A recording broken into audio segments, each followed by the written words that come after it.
Oh, it's that time again where I do that show where I give relationship advice even though I've never had a girlfriend before, and I don't know what I'm doing. I'm all alone in the world.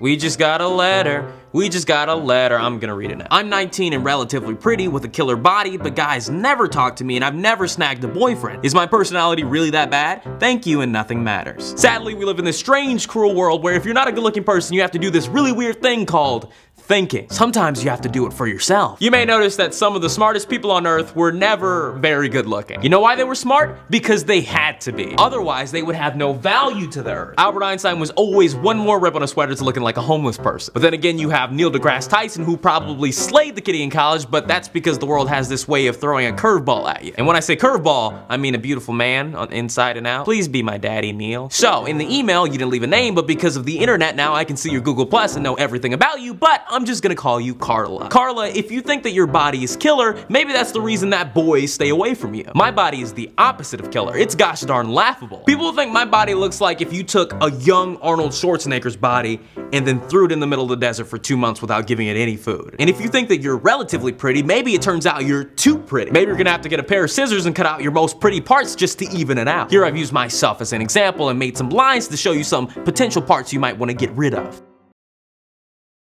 You can see here around the eyes is where people tend to look. If you cut those out, maybe people will be less intimidated by your beautiful deadly glare. Maybe you have a well-crafted nose, so with this one I suggest you find a hammer or a blunt object and give it a contusion or two. And finally, if you think you got a pretty mouth, just cut it off. And that, Carla, is how you get yourself a boyfriend. If that doesn't work, then well, you're cursed.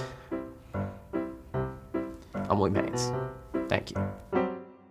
Hey, I have a poster now. You can go ahead and get it at forhumanpeoples.com if you want to make your wall worse and lose property value and just be like, and make your friends question your sanity. So there it is.